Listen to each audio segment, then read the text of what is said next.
muchos no tienen el hábito de levantar las manos, pero el Señor lo ve, el Señor lo reconoce, y Él sabe lo que hay en el corazón de cada persona, ¿verdad? Bueno, hermanos, vamos a comenzar con nuestro estudio. La semana pasada no pudimos terminar la sección que estábamos viendo. ¿Alguien recuerda dónde nos quedamos?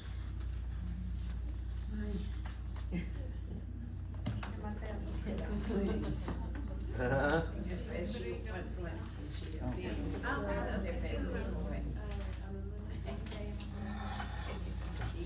Oye, ¿sí lo pusiste? No pasamos de no te avergüences, no de mí. Ajá. Y da testimonio de mí, de Cristo. Segunda de Timoteo 1, Segunda de Timoteo. Segunda de Pedro y Efesios. Toda la Biblia nos dijo el hermano. Segunda de Timoteo, estábamos en los versículos del 8 en adelante. en adelante, en realidad, ¿verdad? Vamos a llegar. ¿Qué son? Dijimos los que no, los que sí no. Bueno, Sí, no. vamos a ver si llegamos hasta el versículo 18. ¿Qué recuerdan de la semana pasada? Algo que se les haya quedado grabado. Que la palabra vergüenza es como sentirse avergonzado. Bueno, no te avergüences. Cuando dice no te avergüences de mí, es como sentir vergüenza de las personas y apartarse. Alejarse, ¿verdad? Vimos que la vergüenza, en el sentido que lo está usando aquí Pablo, no es como pena de cuando soy muy vergonzoso o algo así. Se refiere a abandono, algo me falló, ¿verdad? Es una desilusión que alguien tiene. Por ejemplo, cuando su equipo favorito pierde, se avergüenza de su equipo, ¿verdad? Es ese tipo de vergüenza, el sentirse abandonado, desilusionado de alguien. Y habíamos visto que Pablo va a tratar el tema como una dicotomía, ¿verdad? Entendemos que es una dicotomía. Sí. Algo que tiene dos partes. Algo que tiene dos partes, ¿verdad? Sí. El no, ¿y cuál es la otra parte? Sí, no. Sí, no. ¿Y cuál es el no? ¿Qué es lo que le dice que no haga? No te avergüences. Ok, no, es que no se avergüence, ¿verdad?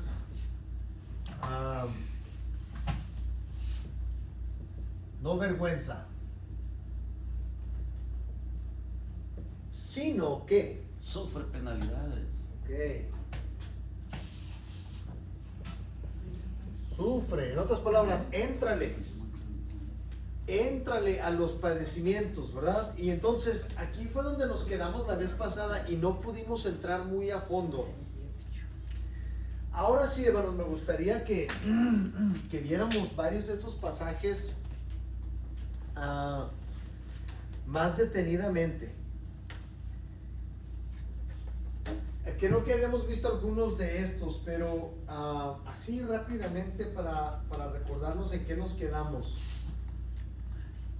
Uno de los puntos acerca del sufrimiento lo trata el Nuevo Testamento, no nada más aquí en Timoteo, sino en otras de las epístolas. Por ejemplo, Romanos 8:17, si alguien quiere ir buscando eso. Ya. Y 18 también.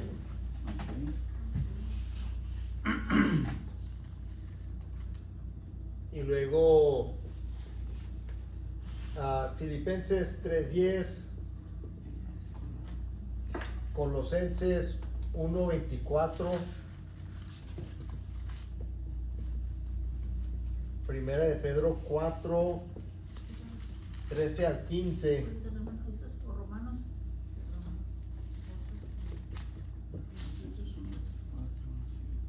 Apocalipsis 1:9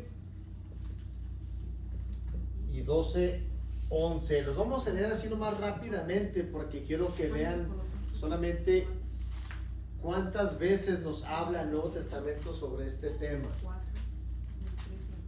Romanos 8, 17 y 18. Sí. Y si somos hijos, somos herederos, herederos de Dios y coherederos con Cristo. Pues si ahora sufrimos con Él, también tendremos parte con Él en su gloria. Pues si ahora qué. Si ahora sufrimos con Él, Ok, entonces es como una condición, ¿verdad? Ahí. Si sufrimos con Él. Ok. también tendremos parte con Él en su gloria. Ok. De hecho, considero que en nada se comparan los sufrimientos actuales con la gloria que habrá de revelarse a nosotros. Ok. Filipenses, ¿qué dice? Lo he perdido todo a fin de conocer a Cristo, experimentar el poder que se manifestó en su resurrección, participar en sus sufrimientos y llegar a ser semejante a Él en su muerte. Participar en sus qué? Sufrimientos.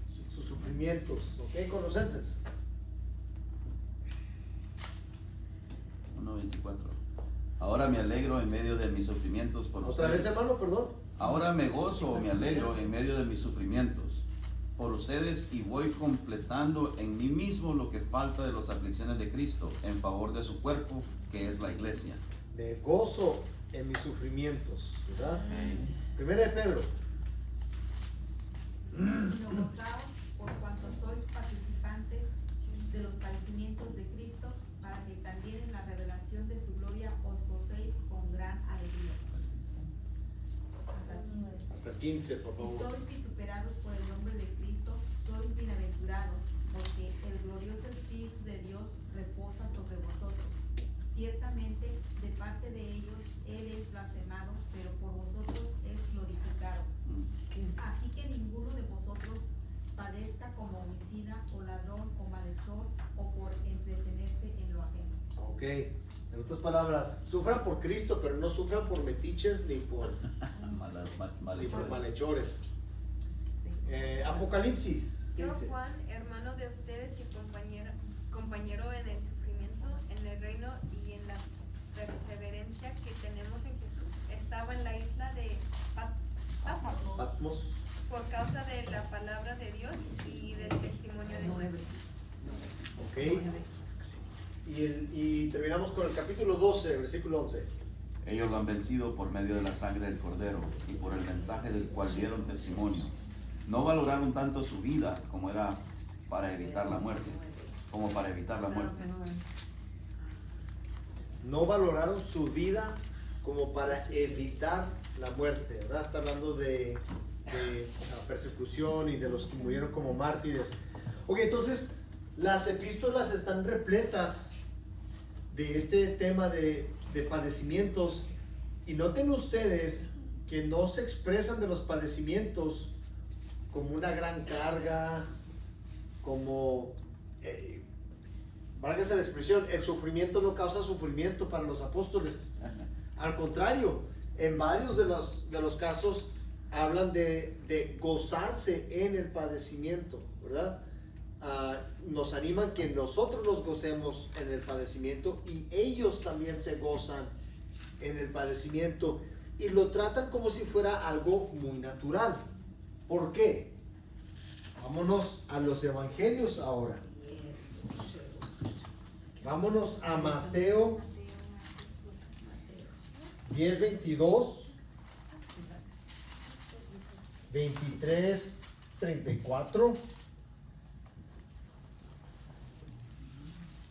y Lucas 21:16 y 17.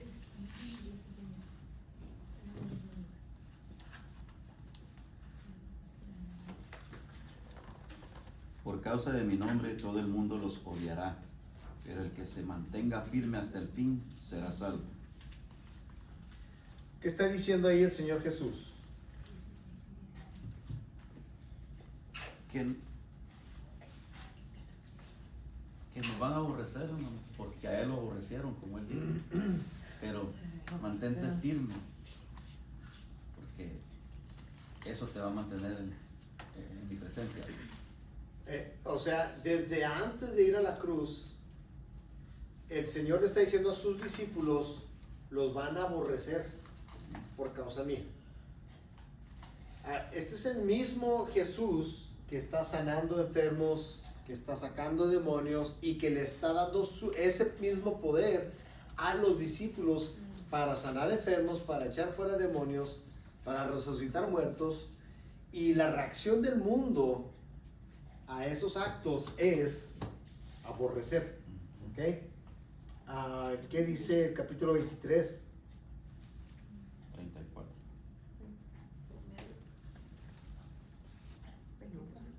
Por eso yo les voy a enviar profetas, sabios y maestros. Algunos de ellos ustedes los matarán y crucificarán.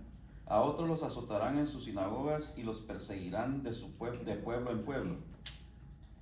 Ok, entonces el Señor va a enviar personas, ¿verdad? Sabios, profetas. Y la reacción del mundo va a ser maltratarnos, ¿verdad? Lucas 21, ¿qué dice? Pero serán entre... Ustedes serán traicionados aún por sus padres, hermanos, parientes y amigos. Incluso a algunos de ustedes se les dará muerte. Todo el mundo los odiará por causa de mí. ¿Quién va a traicionar a los discípulos de Jesús? Sus mismas familias, sus mismos amigos, todos. Su propia familia. Su propia familia, ¿verdad? Híjole, es algo trágico. Pero el Señor lo dijo de antemano, desde antes. Antes de que hubiera la primera persecución siquiera, Él se los dijo, va a haber persecución. Esto es parte de seguir a Jesús, pasar por sus mismos padecimientos, ¿verdad? Entonces, Pablo le dice a Timoteo, no te avergüences ni de Cristo, ni de mí, aunque estoy preso por causa de Cristo. No te avergüences, antes bien, participa de los padecimientos. Ahora, es posible, no es posible, es casi seguro. Díganme ustedes, cuando se lastiman una mano, un dedo, un pie o algo, ¿a poco no es cierto que casi no podemos pensar en otra cosa más que en el dolor? Parece que nada más en el mundo existe más que el dolor, ¿verdad? Cuando estamos en tribulación, parece que nada más existe más que nuestra tribulación. Estamos totalmente enfocados en el sufrimiento.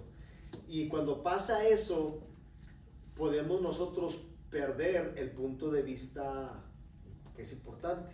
Podemos perder la perspectiva. Entonces, cuando el sufrimiento cierra nuestra perspectiva, es bueno que veamos nuestro sufrimiento dentro del contexto más amplio en el que existe.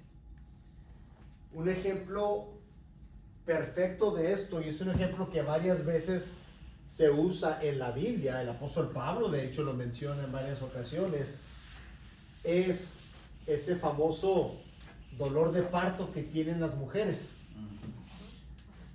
Y el dolor de parto, uno dice, bueno, si duele tanto tener hijos, ¿por qué las mujeres tienen tantos hijos?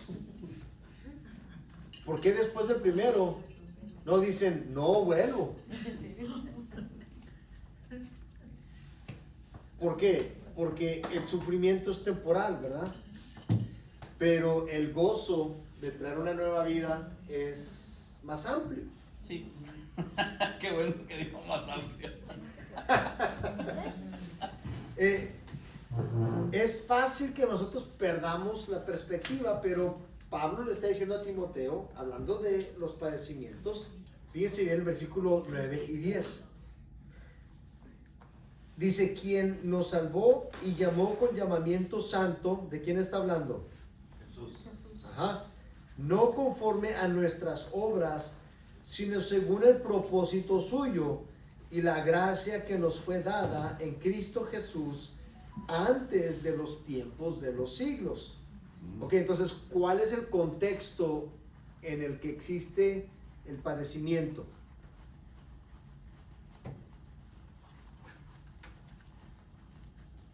En el llamado. Ok. Llamamiento. Es un privilegio. Pero ¿cuál llamamiento? O sea, ¿qué tiene de especial ese llamamiento? Wow. Que el Señor Jesucristo lo llame a compartir Ok, su sufrimiento, pero Como también ese su tipo. gloria. ok. Wow. En otras palabras, Dios, la razón por la que Pablo está sufriendo y la razón por la que Timoteo va a sufrir y Pablo le dice, éntrale al sufrimiento, obviamente el sufrimiento es desagradable, pero si lo vemos dentro del contexto de esto es parte de ser llamado, ser invitado a ser parte de la familia de Dios.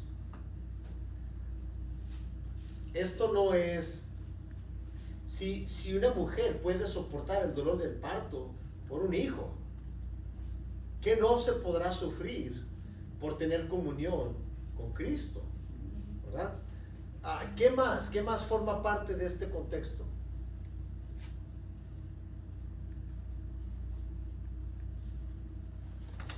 ¿Qué palabras claves ven ahí ustedes en el texto?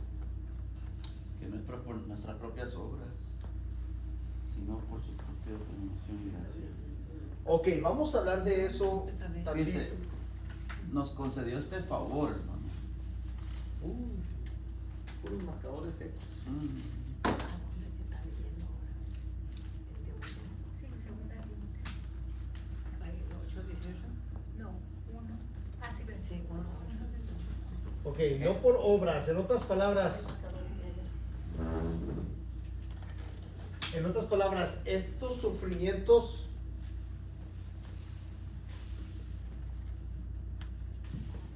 no nos dan mérito, ¿verdad? No. Ese no es el punto del sufrimiento. Pero ¿qué más? ¿Qué hay dentro de este contexto? Fíjese cómo el plan de Dios se mira revelado aquí, hermano. Porque dice antes de los tiempos. Ok.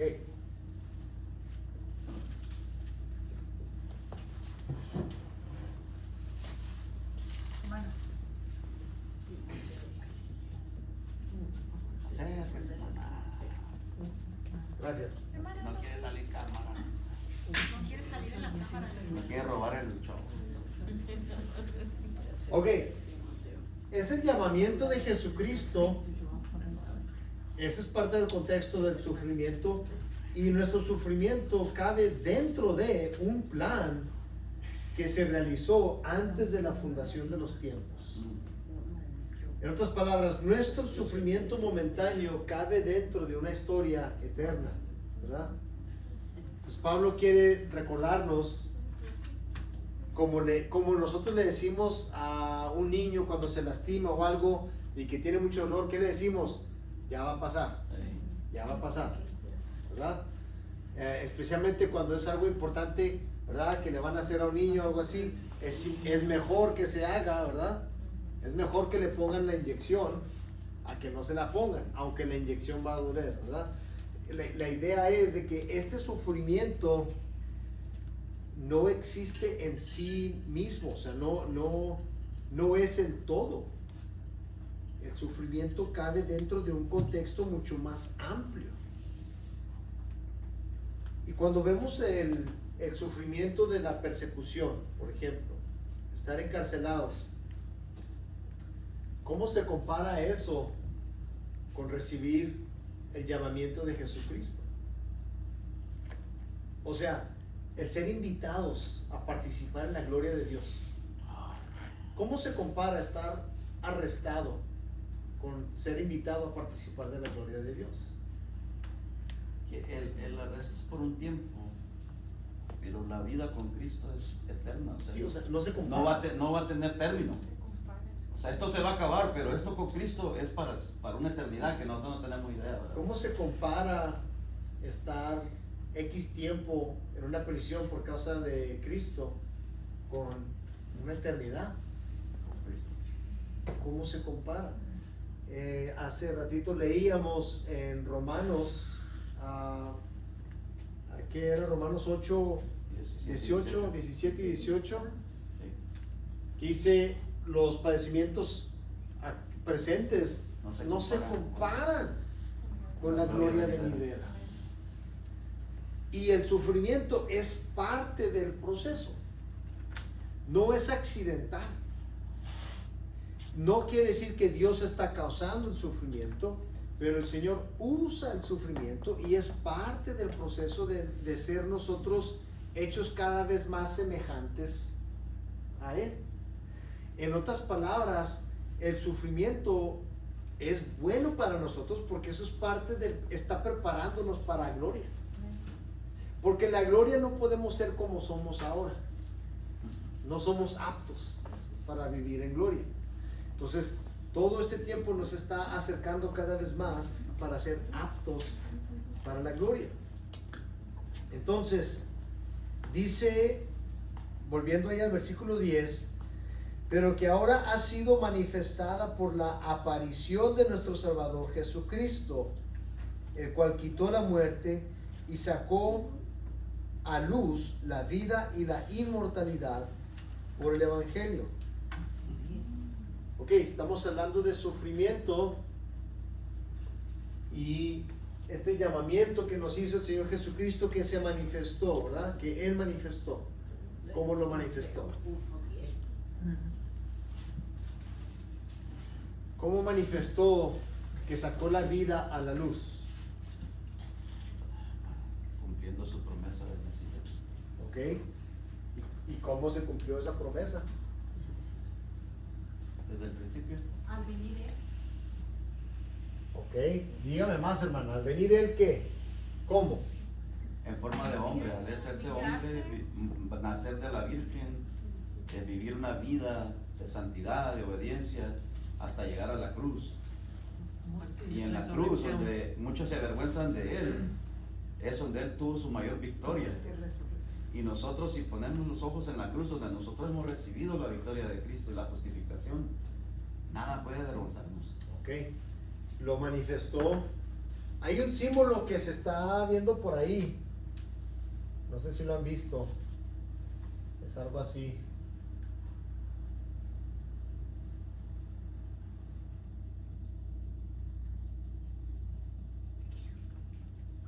Es un símbolo de la tumba vacía. La Él lo roca manifestó en este proceso de pasar por la cruz y resucitar. Y la clave, el punto clave que Pablo quiere señalar es que lo manifestó y la cruz fue parte del conducto. Ahora, si Jesús, el Hijo de Dios, tuvo que sufrir, ¿quién nos dice que nosotros no tenemos que sufrir? Ahora, sí hay quien lo dice, pero están equivocados. Sí. ¿Verdad? Sí hay quien dice que los cristianos no deben de sufrir. Eso no es, al contrario, la Biblia, acabamos de leer un montón de pasajes que dicen exactamente lo contrario a eso. El cristiano, el discípulo va a sufrir, pero sufrimos imitando a nuestro Señor. Y la otra parte de todo esto es de que si sufrimos con Él, también experimentamos la otra parte. ¿Sí? De hecho, hermano, lo que usted dice es, Satanás era lo que quería ofrecerle a Jesucristo. No tienes que sufrir. No tienes que sufrir para hacer esto. Mejor adórame a mí. Pero no, él sabía que tenía que ir al sufrimiento que su padre le había establecido, le había dado. Pero cuando yo escucho a estos personajes decir que no tenemos que sufrir, es como que Satanás le está diciendo a usted: no tienes que cargar tu cruz. Sí. O no tienes que ir a la cruz. Sí, hay que tener mucho cuidado. Y eso, de veras que yo conozco personas que tienen una fe genuina, una fe muy fuerte en el Señor, personas que aman al Señor, que desafortunadamente han adoptado esta teología donde el cristiano nunca debe de sufrir. El cristiano nunca debe de tener enfermedades. Si un cristiano tiene enfermedades es porque le falta fe. Eso no es bíblico. Ahora, las enfermedades no son sufrimientos por causa de Cristo, pero es una forma de padecimiento, ¿verdad? Pero hay cristianos que son perseguidos. Hay cristianos que por predicar el evangelio terminan en la cárcel. algunos, no me acuerdo qué estado en México fue, que a todos los cristianos de este pueblo los corrieron del pueblo y los desposeyeron de sus casas. Les quitaron sus propiedades y los sacaron del pueblo por ser cristianos. Entonces todo esto es parte de la vida cristiana y es correcto. Fuimos advertidos por el Señor Jesús, los apóstoles lo experimentaron y se gozaron en ello. Y Pablo le dice a Timoteo, no te avergüences de que pase esto, al contrario, participa en los sufrimientos. Ahora,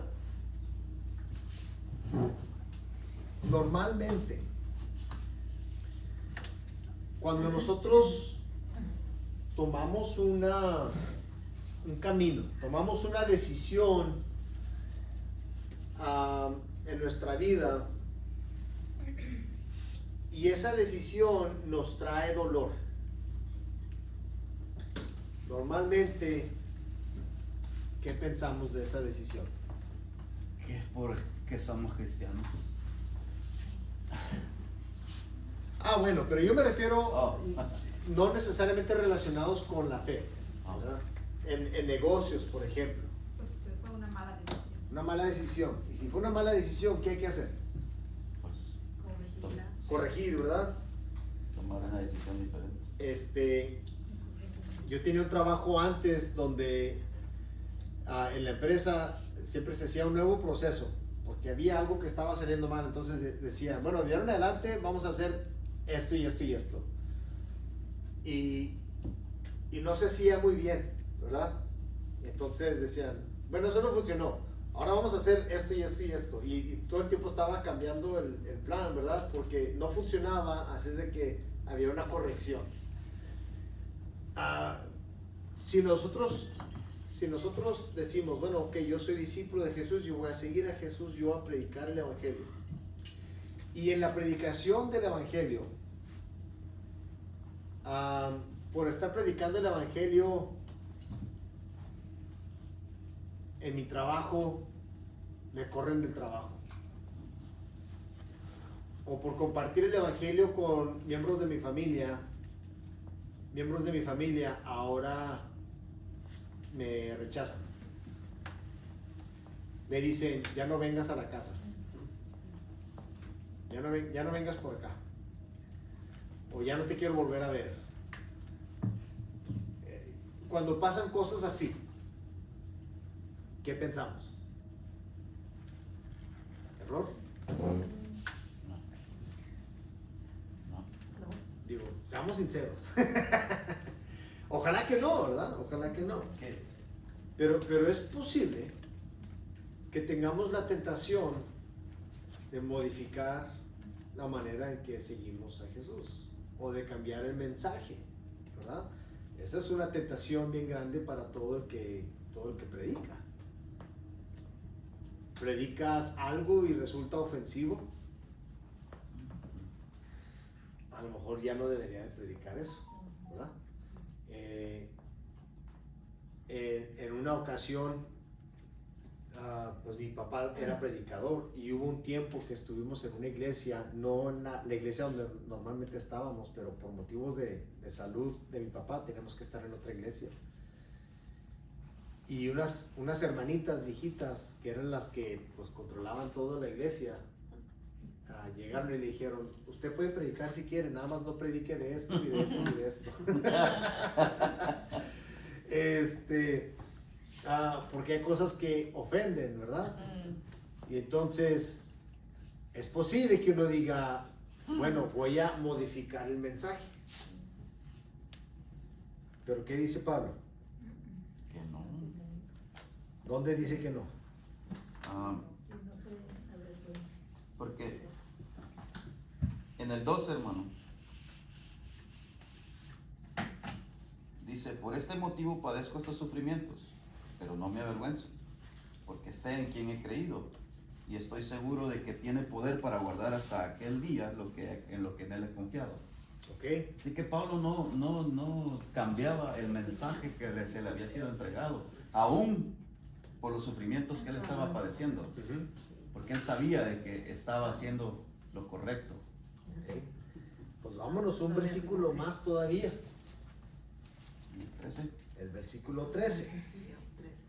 Dice, retén la forma de las sanas palabras que de mí oíste, en la fe y amor que es en Cristo Jesús. En otras palabras, Pablo no le escribe a Timoteo y le dice, oye Timoteo, ¿qué crees? Resulta que no les gusta que hables de la resurrección, así es de que habla de los 10 mandamientos, habla del amor, habla del perdón, pero no hables de la resurrección, porque eso es lo que les molesta y te van a meter en la cárcel. Nomás no menciones esa parte. No. Al contrario, Pablo le escribe a Timoteo y dice, no cambies nada. Así exactito como yo te lo enseñé, así sigue enseñándolo. No le cambies nada. Que Jesús nació de una virgen. Que no lo creen, pues que no lo crean, pero nació de una virgen. Que murió en una cruz y que el tercer día resucitó. Si no les gusta, que no les guste, pero eso fue lo que pasó y eso es lo que vas a predicar. Que Jesús es hombre y es a la misma vez Dios. Si no les gusta, pues que no les guste. Pero tú vas a predicar que Jesús es hombre y es Dios. No cambies el mensaje. Así como te lo di, así reténlo. Y si no lo cambias, ¿qué es lo que el mundo dice? Si no cambias el mensaje, va a haber consecuencias. ¿Sabían ustedes que las persecuciones, no todas, ¿verdad? Pero las persecuciones eran diferentes, dependiendo de quién estaba haciendo la persecución. Por ejemplo, si eran los judíos o si era Roma, y aún en Roma había de persecuciones a persecuciones. Pero el problema, la razón por la que los romanos en particular perseguían a los cristianos no era porque predicaban a Cristo, por decirlo así. El problema que tenían los romanos con los cristianos era que, por ejemplo, está esto que dice el Señor Jesús: yo soy el camino y la verdad y la vida, y nadie viene al Padre si no es por mí. Ese mensaje exclusivo era lo que ofendía. Y sigue también. Ese mensaje era el que ofendía, porque los romanos decían: hey, aquí no hacemos preferencia de religiones, aquí todas las religiones son iguales, ¿ok? Así es de que nadie puede estar enseñando que su religión es la única correcta. Pueden tener su religión si quieren, pero no pueden andar diciendo que los demás dioses no son dioses. Entonces, ese es el tipo de cosas que provocaban persecuciones. Entonces, tú podías simplemente modificar el mensaje. Tú podías decir: bueno, Cristo es solamente una de las muchas maneras para que seas salvo. Y si los cristianos hubieran hecho eso, seguramente no hubieran estado en la cárcel. Pero Pablo dice: retén la forma de las sanas palabras que de mí oíste. Ahora, ya para terminar, ¿por qué creen ustedes que era necesario exhortar a Timoteo que ni se avergüence de Pablo y que tampoco cambie el mensaje? Yo considero que por los sufrimientos que él también iba a pasar. ¿Ok? Porque le está diciendo, le está de cierta manera advirtiendo: Timoteo, como usted dice, hermano, entra al jaripeo, súbete al toro, porque le está diciendo: Timoteo, cuando los sufrimientos vengan, tú mantente firme. Lo que has aprendido de mí, o sea, ¿qué aprendió Timoteo de Pablo? A que Pablo no desistió, a que Pablo siguió firme, a que Pablo, aunque lo estaban amenazando de muerte, no callaba su boca y seguía predicando a Cristo y a este resucitado. Entonces, para mí es lo que le está diciendo. Por eso Pablo le está tratando de decir: hey, acuérdate que el llamado que hemos recibido viene con estas cláusulas. Pero no te avergüences ni te acobardes, porque lo venidero es mucho mejor que lo que vamos a padecer aquí. sí hay personas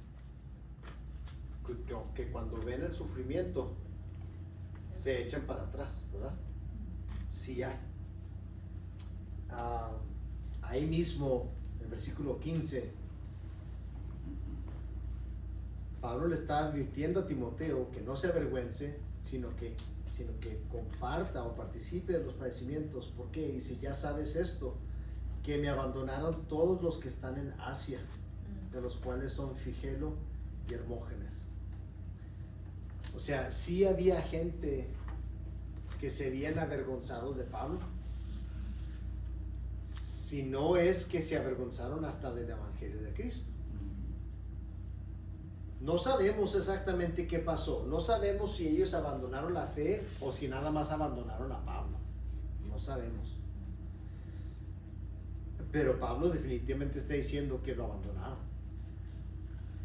Mínimo se avergonzaron de él. Entonces sí hay personas, y francamente, hermanos, quizás, yo no sé a ustedes, yo sé que a mí nunca me ha tocado una persecución severa. Yo quisiera pensar que en dado momento yo tendría el valor de mantenerme firme, pero es natural sentir temor ante la persecución. Ese es el chiste de la persecución, de que por medio del temor hagan al cristiano desistir de su mensaje. Ese es el chiste. Entonces sí hay personas que sucumben al temor y se avergüenzan del evangelio. Pero también hay que reconocer que hay aquellos que aún en los tiempos difíciles son fieles, ¿verdad? ¿Qué dice más adelante? Versículo 16, tenga el Señor misericordia de la casa de Onesíforo, porque muchas veces me confortó y no se avergonzó de mis cadenas, sino que cuando estuvo en Roma me buscó solícitamente y me halló. Concédale el Señor que haya misericordia acerca del Señor en aquel día. Y cuánto nos ayudó en Éfeso, tú lo sabes mejor. Me gusta mucho esto que dice, que cuando estaba en Roma, Onesíforo dice, me buscó solícitamente. En otras palabras, que no descansó hasta que encontró a Pablo. ¿Alguna vez han tenido que buscar a alguien que está en la cárcel o algo así? Sí. Es un rollo, ¿verdad? No, que no está aquí, que se me hace que ya lo trasladaron. No tenemos nada, no. Y o sea, imagínense hace 2000 años. Imagínense hace 2000 años, y especialmente cuando a Pablo lo tenían así en un calabozo. No me imagino que ha de haber sido fácil. No podía uno entrar a departamento de justicia de Roma.com a ver en cuál cárcel lo tenían. Calabozo número 37. Sí, o sea, sin embargo, Onesíforo fue a Roma y no descansó hasta que localizó a Pablo para ir a confortarlo. Y gloria a Dios por personas así que aparecen en nuestro sufrimiento. Si pueden imaginar Pablo allá en ese calabozo oscuro y de repente que tocan la puerta, hey, tienes un visitante. No, familiar. Un visitante. Y eso, el hermano Onesíforo. O sea, ¿se pueden imaginar el ánimo? Y no una vez, repetidas veces volvió Onesíforo a darle ánimos a Pablo, porque no se avergonzó de él y no se avergonzó del evangelio. Entonces, yo no sé, hermanos, de qué manera nos va a tocar a nosotros, porque vivimos en una sociedad donde supuestamente tenemos la libertad. Pero espero que todo esto se quede grabado en nosotros para que cuando llegue el momento en el que hay padecimiento por causa de Cristo, estemos preparados a soportarlo y a soportarlo con gozo. a no avergonzarnos del Evangelio, ni avergonzarnos de aquellos que sufren por causa del Evangelio. ¿Alguien tiene alguna pregunta, algún comentario? ¿Algo que se me pasó?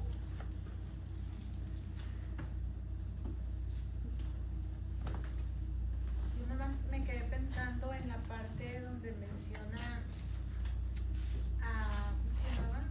A Figelo y Hermógenes. me hizo pensar que a veces muchos de nosotros preferimos alejarnos o dejar al Señor a un lado, aún antes del sufrimiento, y eso se me hace más triste. O sea, con el conocimiento de que seguramente vamos a tener pruebas, ¿verdad? Pero a veces, o sea, se me hace triste que escogemos mejor O sea, unos ni al sufrimiento llegan. Ajá. Antes de avergonzarse. O sea, nos avergonzamos antes, ¿verdad? Pero se me hace triste eso y me imagino a ellos dos que, digo, es una suposición, ¿verdad? O sea, sabiendo que a lo mejor iban a tener sufrimiento, dijeron no. O sea, no llegaron a esa parte. Y yo creo que se aplica a nosotros.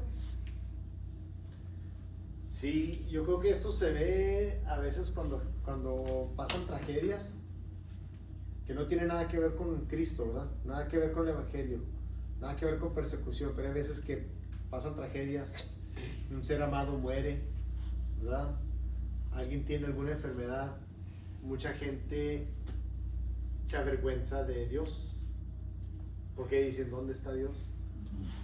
¿Dónde estaba Dios? ¿Por qué me quitó a fulano de tal?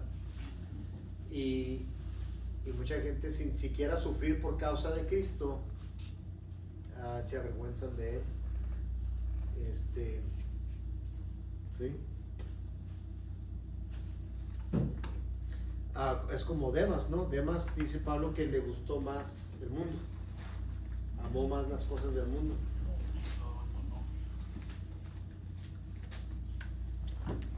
Bueno, pues vamos a orar y hermanos, el